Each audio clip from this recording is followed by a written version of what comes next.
Welcome back. In this episode of the AI Sales Leader, we are tackling, well, really a crisis brewing within modern revenue organizations. It's this massive, painful gulf between the investment in AI tools and the actual return people are seeing. I mean, everybody's buying this stuff, right? But very few teams are actually adopting it, and even fewer seem to be scaling it successfully. That's right. And the numbers, they really paint a stark picture of this failure. Yeah, I saw this stat. It's startling. Research from NTT data suggests, what, 70–85% of Gen AI deployments are failing? Failing to meet expectations? 70 to 85%, it's huge. So if you're building systems right now listening to this, there's a massive chance you might be wasting your time, your budget, your team's energy. It's sobering. It is. And that statistic, it really frames our entire conversation today.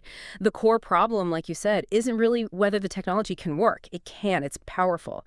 The failure lies almost entirely in how these tools are designed, how they're rolled out, and maybe most importantly, how they're maintained within the specific context of a sales team. So our mission today really is to move past just pointing fingers and really unpack the pitfalls, contrast that common bolt-on failure with what actually works, the winning foundational strategy. Okay, let's unpack that, because we see massive capital flowing into tools, right, for research, enablement, coaching, forecasting, all of it. Yeah. But with all this tech, why is the return, consistently so abysmal? Where exactly are these expensive tools falling down on the job? Well, the fundamental failure, I think, is that most tools being deployed today are just too generic. They treat sales almost like this one-size-fits-all activity. They aren't purpose-built. They don't reflect the company's specific ideal customer profile, their ACP, or the established sales methods, the frameworks they use, or even just the unique context of their buyer. And think about it. If the AI output doesn't sound right, if it doesn't match the specific voice or framework the sales rep is trained on, well, it immediately creates friction. So the rep ends up spending their precious time fixing the generic output, clarifying the outreach, editing the summary, instead of actually doing the high-value human selling activities they should be doing. So the tool might save you, what, 5 minutes drafting a cold email? Maybe. Maybe. But then you spend 6 minutes editing it to sound like a real person, not a robot. So you've actually lost time. It becomes a drag, not an accelerator. Exactly right. And this leads directly into that whole set it and forget it problem we see so often. The tools get deployed, often with this huge initial fanfare, big launch, but then they lack continuous updates. There's no real governance, and crucially, they're not deeply integrated into the existing daily workflows. Yeah. If the tool adds a step or forces the rep to leave their main system, like their CRM, it immediately becomes what sales enablement teams dread most. Shelfware. Expensive shelfware, exactly. That distinction seems critical, adding value versus just adding steps.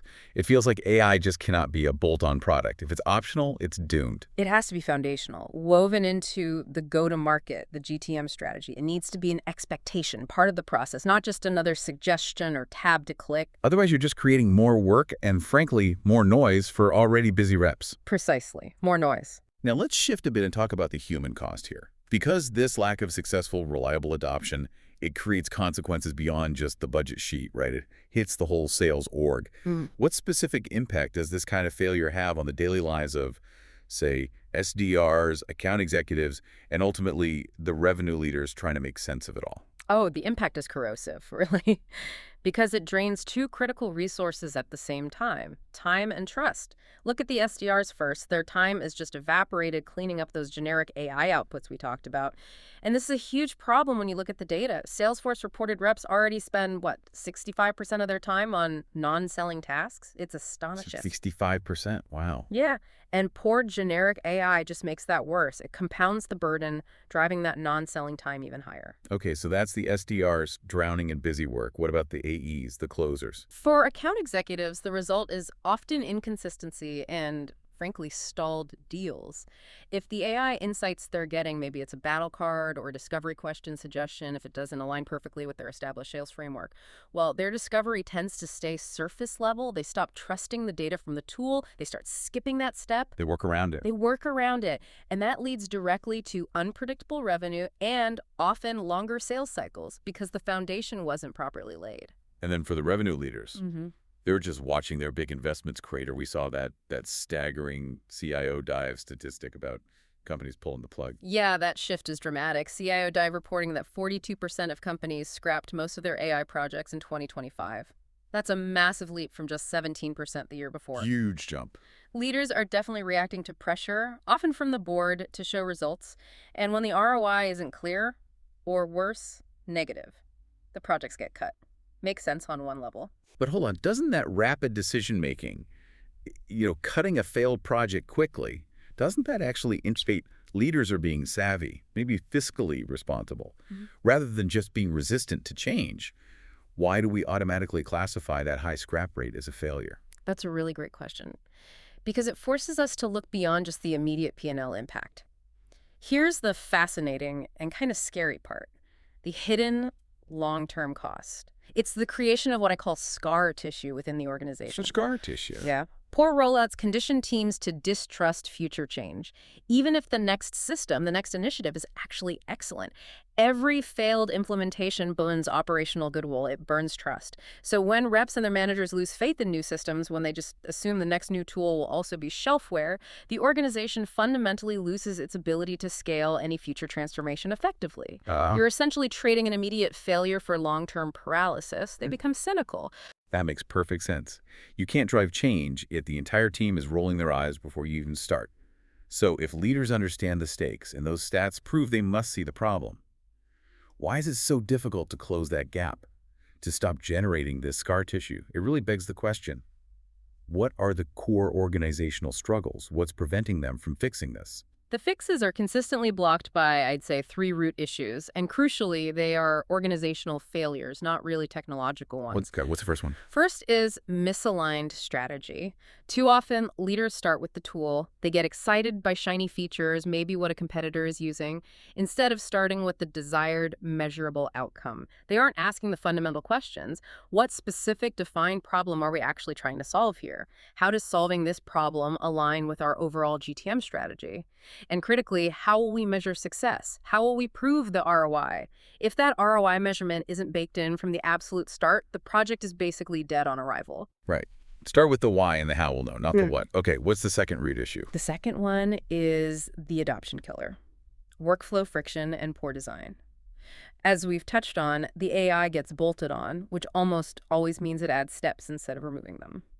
Can you paint a clearer picture of that friction? You mentioned an SDR copy-pasting between systems. What does that actually look like day to day? What systems are involved? Sure. It's a common nightmare scenario, unfortunately. Imagine SDR. Their home base is the CRM, let's say Salesforce. Okay. But the cool new AI research tool lives in a separate browser tab or a different application entirely. So the workflow becomes: identify a prospect in the CRM, tab over or switch to the AI tool, run the search, get maybe 3 personalized talking points, copy those points. Then they have to open their separate outreach sequencing platform, maybe a SalesLoft or an Outreach, paste the points into the email template. Yeah. And then finally, they have to remember, go back to the CRM to log the activity correctly. That sounds exhausting just describing it. It is. That whole process might only take, say, 90 seconds, but it's 90 seconds of highly repetitive manual screen switching drudgery. Multiply that by 50 or 100 prospects a day. Yeah, you've completely destroyed any efficiency gain. Completely. Because the AI wasn't integrated deeply, because it created friction, adoption just collapses immediately. Reps won't do it. Okay, strategy, friction. What's the third root cause?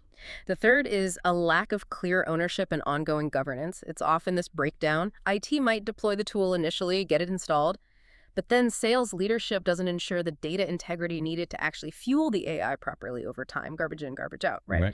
And then RevOps, maybe they track usage, did the rep login this week, but they often fail to track the actual outcomes. Did this tool improve our win rate? Did it decrease cycle time? Did forecast accuracy go up?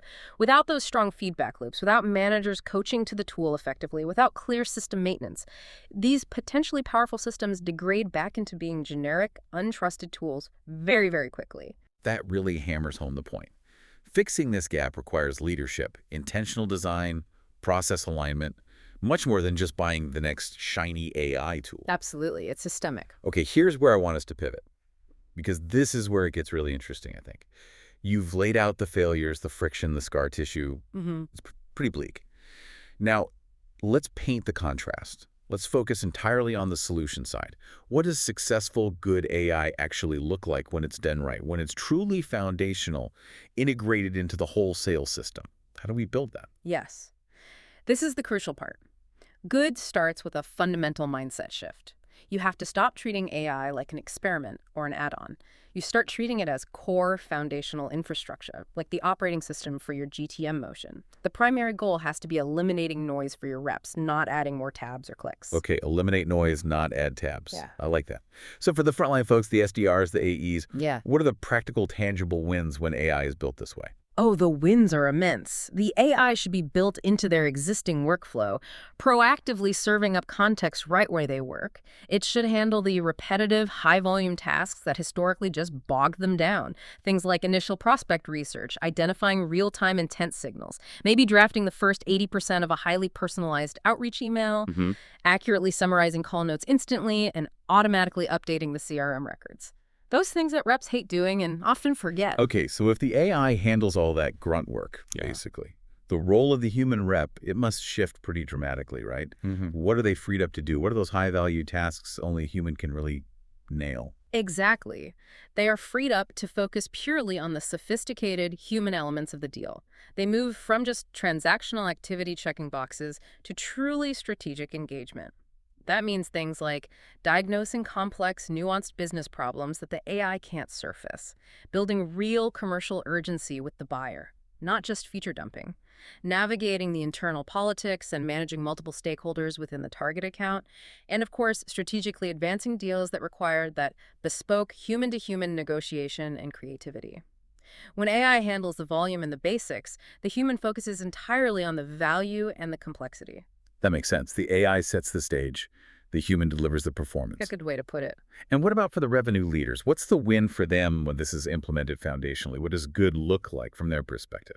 For leaders, the win is achieving true clarity and, dare I say, predictability in their pipeline and forecast.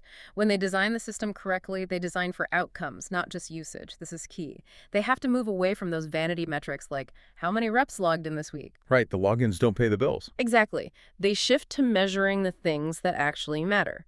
Did our win rates improve? By how much did the sales cycle shorten for deals using this process? How much more accurate did our forecast become quarter over quarter? Those are the metrics. That's such a critical distinction. It sounds like real success here is about picking your battles, proving incremental value in a small focus area, and then scaling that proven system rather than trying to, boil the entire ocean on day one with a massive, complex rollout. Precisely. That is the winning strategy we see time and again. Pick maybe 2 or 3 high-impact, measurable use cases.